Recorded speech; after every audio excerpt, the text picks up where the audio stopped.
Hello good morning everybody. चलिए आज के क्लास में हम लोग एक बड़ा ही इंपॉर्टेंट वर्ड को समझने वाले हैं, दैट इज मेनी। क्लियर है? ये जो मेनी है, ये क्वेश्चंस को सॉल्व करते समय हमें कई बार ये मेनी को सिंगल वर्ड में देखने को मिलता है, लेकिन कई बार ऐसा होता है कि इस मेनी के साथ हमें ए या एन देखने को मिलता है। तो आज के क्लास में हम लोग यही समझने की कोशिश करेंगे कि जब मेनी एक सिंगल वर्ड हो तो ये किस तरह से फंक्शन करता है, और जब मेनी के साथ ए या एन का यूज हम लोग कर लेते हैं तो ये किस तरह से फंक्शन करता है। तो आज के क्लास में हम लोग इसे डिटेल में समझने वाले हैं। तो चलिए आज का क्लास हम लोग शुरू करते हैं। ये देखिए, यहां पे मैंने दो जगह पे लिखा हुआ है, एक जगह पे मेनी लिखा है और मेनी को मैंने एक सिंगल वर्ड में लिखा है, और दूसरा मैंने मेनी के साथ ए या एन का यूज किया है। देखिए होता क्या है कि जब हम लोग मेनी का यूज करते हैं, मेनी का, तो ये जो मेनी होता है ये हमारा डिटरमिनर ऑफ नंबर हो जाता है। Determiner of number, determiner of number, determiner of number. और फिर हम लोग इसका यूज करते हैं नाउन के नंबर को बताने के लिए, नाउन के नंबर को बताने के लिए, और इसका यूज किया जाता है प्लूरल नाउन के साथ। ये हमें ध्यान रखने हैं कि इसका यूज हम लोग करते हैं प्लूरल नाउन्स के साथ, प्लूरल नाउन्स के साथ, ये हमें ध्यान रखने हैं। लेकिन जब हम मेनी के साथ ए या एन का यूज कर लेते हैं तो ये हमारा बन जाता है determiner of distribution, determiner of distribution, distribution. Determiner of distribution जो होते हैं वो नाउन का डिस्ट्रीब्यूशन करने के लिए यूज किए जाते हैं, और हम लोग इसका यूज कर लेते हैं सिंगुलर नाउन के साथ। तब फिर हम इसका यूज करने लगते हैं सिंगुलर नाउन्स के साथ। हमें यह ध्यान रखने हैं। तो जब हम मेनी का यूज हम लोग करते हैं, क्लियर है, तो मेनी के साथ हम लोग प्लूरल नाउन को यूज करते हैं, और जब मेनी के साथ ए या एन आ जाता है तो हम लोग वहां पे सिंगुलर नाउन्स के साथ सिंगुलर नाउन का यूज करते हैं। क्लियर है? ऐसा इसलिए हो जाता है क्योंकि ये जो मेनी होता है ये डिटरमिनर ऑफ डिस्ट्रीब्यूशन होता है, और कोई भी हम लोग डिटरमिनर ऑफ डिस्ट्रीब्यूशन यूज करेंगे, जैसे कि इंग्लिश में कुछ और भी डिटरमिनर ऑफ डिस्ट्रीब्यूशन है, जैसे कि ईच है, ईच है, एवरी है, आइदर है, नाइदर है, मोर देन वन है, मोर देन वन है। और मेनी के साथ जब हम लोग ए या एन का यूज कर लेते हैं तो यह भी हमारा डिटरमिनर ऑफ डिस्ट्रीब्यूशन बन जाता है। क्लियर है? तो ये सारे डिटरमिनर ऑफ डिस्ट्रीब्यूशन होते हैं, डिटरमिनर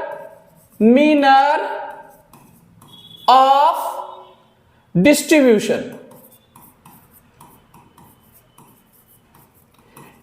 ये नाउन का डिस्ट्रीब्यूशन कर देते हैं, और फिर हम इनके साथ जो नाउन यूज करते हैं, जो भी नाउन यूज करते हैं, वो नाउन्स हमारा सिंगुलर होता है, सिंगुलर नाउन हम इनके साथ यूज करते हैं। ये हमें ध्यान रखने हैं। अब इस बात को हम लोग एग्जांपल से समझ लेते हैं। देखिए पहला सेंटेंस हमारा है many boy was swimming at the swimming pool. अब इस सेंटेंस में यहां पे देखिए, ये जो मेनी है, इस सेंटेंस में ये जो मेनी है, क्लियर है, यहां पे ये जो मेनी है इसका यूज किया जाता है नाउन के नंबर को बताने के लिए, नाउन के नंबर को बताने के लिए। क्लियर है? नाउन के नंबर को बताने के लिए। मेनी के बाद हम लोग प्लूरल नाउन को यूज करते हैं। ये जो नाउन लिखा गया बॉय है, ये सिंगुलर है, तो सबसे पहला गलती ये हो गया कि ये बॉय नहीं होगा, हमें यहां पे लिखना पड़ेगा बॉयज। हमें यहां पे लिखना पड़ेगा बॉयज। क्लियर है? चलिए, अब ये जो मेनी है ये डिटरमिनर हो गया, बॉयज जो है ये नाउन हो गया, और ये मिल करके बन गया सब्जेक्ट। इस सेंटेंस का बन गया सब्जेक्ट। अब गौर से देखिएगा तो ये जो सब्जेक्ट है इसका नंबर प्लूरल है।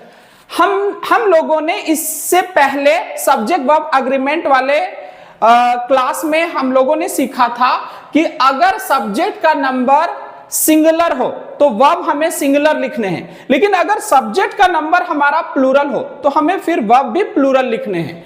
तो ये हमारा सब्जेक्ट हो गया जिसका नंबर क्या है? प्लूरल है। अगर इसका नंबर प्लूरल है तो हमें वर्ब भी प्लूरल लिखने पड़ेंगे। क्लियर है? ये जो वाज लिखा हुआ है, वाज स्विमिंग, ये जो वाज स्विमिंग लिखा हुआ है, ये वाज जो होता है ये सिंगुलर वर्ब होता है, तो यहां पे भी गलती हमें देखने को मिला। क्लियर है? तो ये वाज हमारा गलत हो गया, ये वाज को हमें वर्ब ही करना पड़ेगा। तो इस तरह से हमें इस सेंटेंस को सही करने पड़ेंगे। नेक्स्ट सेंटेंस हम लोग देख लेते हैं। Many families have been affected in my village. अब यहां पे देखिए, हम लोगों ने मेनी के साथ ए का यूज किया है। मेनी के साथ जब हम लोग ए एन का यूज कर देते हैं तो ये बन जाता है डिटरमिनर ऑफ डिस्ट्रीब्यूशन, और इसके साथ हम लोग सिंगुलर नाउन का यूज करते हैं। ये जो लिखा हुआ है ये प्लूरल नाउन है, तो सबसे पहले ये गलती हो गया कि इसे हमें सिंगुलर करना पड़ेगा। तो यहां पे फैमिलीज को हम लोगों को सबसे पहले फैमिली करना पड़ेगा, तो यहां हमें फैमिली लिखने हैं। क्लियर है? अब ये फैमिली जो है ये हमारा नाउन हो गया, ये हमारा नाउन हो गया, और ये जो मेनी है ये डिटरमिनर है, और ये दोनों मिल करके फिर से हमारा इस सेंटेंस का सब्जेक्ट बन गया। अब इस बार हमारा सब्जेक्ट का जो नंबर है वो हमारा सिंगुलर है। अगर हमारे सब्जेक्ट का नंबर सिंगुलर है तो वर्ब भी हमें सिंगुलर लिखने पड़ेंगे। तो ये जो हैव बीन अफेक्टेड लिखा गया, ये जो वर्ब है ये हैव प्लूरल वर्ब होता है, तो इसे हटाना होगा और इसके जगह पे हमें हैज यूज करने होंगे। तो इस सेंटेंस को हमें इस तरह से लिखने पड़ेंगे, many a family has been affected in my village. कुछ और एग्जांपल्स देख लेते हैं। चलिए, many a celebrities were found taking drugs in that party. अब यहां पे देखिए, मेनी के साथ फिर से ए लिख दिया गया। जब हम मेनी के साथ ए का यूज करते हैं या एन का यूज करते हैं तो ये डिटरमिनर ऑफ डिस्ट्रीब्यूशन बन जाता है। क्लियर है? और इसके बाद हमें नाउन इसके बाद जो हम लोग नाउन लिखते हैं वो सिंगुलर होना चाहिए। यहां पे ये जो सेलिब्रिटीज है ये गौर से देखिए तो यहां पे ये प्लूरल है, तो सबसे पहले तो ये गलत हो गया, हमें इसे सिंगुलर करना होगा और हमें लिखना पड़ेगा सेलिब्रिटी।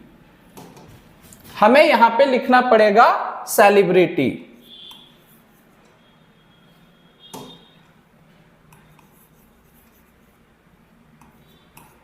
तो इस तरह से हमें लिखना पड़ेगा सेलिब्रिटी।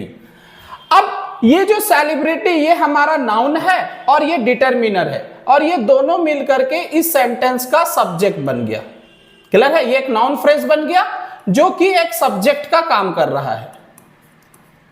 अब गौर से देखिएगा तो इसका नंबर जो है ये सिंगुलर हो गया, इसका नंबर जो है सिंगुलर हो गया।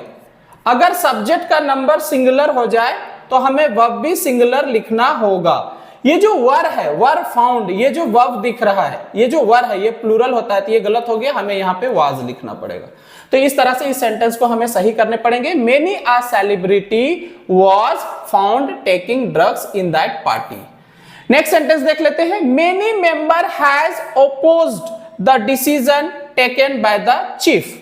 यहां पे देखिए, इस बार मेनी को लिखा गया है बिना ए एन का, तो ये इस बार जो ये मेनी है ये हमारा डिटरमिनर ऑफ नंबर है। क्लियर है? इसके बाद हमें प्लूरल नाउन्स लिखने पड़ते हैं। ये जो मेंबर है ये आप गौर से देखिए तो ये सिंगुलर है, ये सिंगुलर है, तो सबसे पहला हमारा गलती हो गया कि इसे प्लूरल करना पड़ेगा। ये जो मेंबर है ये सिंगुलर है, ये गलत हो गया, हमें यहां पे लिखना पड़ेगा मेंबर्स, मेंबर्स। अब ये हमारा नाउन हो गया और ये जो मेनी है ये हमारा डिटरमिनर हो गया और मिल करके ये एक नाउन फ्रेज बन गया जो कि इस सेंटेंस में सब्जेक्ट का काम कर रहा है। अब गौर से देखिएगा तो ये जो सब्जेक्ट का नंबर है, ये सब्जेक्ट का जो नंबर है प्लूरल हो गया। अगर सब्जेक्ट का नंबर प्लूरल हो गया तो हमें वर्ब भी प्लूरल लिखने पड़ेंगे। ये जो हैज अपोज्ड लिखा गया, ये जो वर्ब है, क्लियर है, ये हमारा ये हैज जो है ये सिंगुलर होता है तो ये गलत हो गया, हमें यहाँ पे हैव लिखने पड़ेंगे और इस तरह से इस सेंटेंस को सही करना पड़ेगा। क्लियर है? तो इस तरह से हम लोग सीख रहे हैं कि मेनी जब एक सिंगल वर्ड होता है तो किस तरह से फंक्शन करता है और जब हम लोग मेनी के साथ ए या एन का यूज कर लेते हैं तो ये किस तरह से फंक्शन करता है। तो इस तरह से उम्मीद करते हैं कि ये सेंटेंस, ये कॉन्सेप्ट आप लोगों को अच्छे से समझ आ रहा हो। क्लियर है? अब यहां पे दो सेंटेंस मैं आप लोगों के लिए छोड़ रहा हूं जिसमें पहले वाले सेंटेंस में मेनी के साथ ए का यूज किया गया है। यहां पे देखना है कि ये जो मेनी ए यूज हुआ है उसके बाद जो नाउन यूज हुए हैं और जो वर्ब यूज हुए हैं वो सही यूज हुए हैं या नहीं। अगर सही यूज हुए हैं तो ठीक है, लेकिन अगर गलत यूज हुआ है तो इसे आपको ठीक भी करने हैं और मेरे को कमेंट बॉक्स में लिखने भी है। दूसरे वाले सेंटेंस में भी मेनी के साथ एन का यूज किया गया है। क्लियर है? और उसके बाद आपको देखने हैं कि जो नाउन यूज हुए हैं, जो वर्ब यूज हुए हैं वो सही यूज हुए हैं या फिर रॉन्ग यूज हुए हैं। अगर सही यूज हुए हैं तो ठीक है, अगर रॉन्ग यूज हुए हैं तो इसे सही करके मेरे को कमेंट बॉक्स में लिखने भी हैं। तो इस तरह से हम लोग आज मेनी और मेनी के साथ जब हम लोग ए एन का यूज करते हैं तो ये किस तरह से फंक्शन करता है इसको समझने की कोशिश कर रहे थे। उम्मीद करते हैं कि आपको ये क्लास बिल्कुल समझ आया होगा और अगर क्लास समझ आया हो तो एक बार वीडियो को लाइक कर दीजिएगा। अगर चैनल पे पहली बार आए हैं तो सब्सक्राइब कर लीजिएगा और वीडियो को ज्यादा से ज्यादा लोगों में भी शेयर कर दीजिए ताकि ज्यादा से ज्यादा लोग हमारे इस चैनल पे जुड़ पाए और इस तरह के अच्छे कॉन्सेप्ट को सीख पाए। वीडियो से रिलेटेड या फिर क्लास से रिलेटेड अगर आपकी कोई क्वेरी है तो आप मेरे को इस नंबर पे कॉल भी कर सकते हैं। तो आज के वीडियो में बस इतना ही, फिर मिलते हैं किसी नेक्स्ट वीडियो में एक इसी तरह के अच्छे कॉन्सेप्ट के साथ। तब तक के लिए थैंक यू।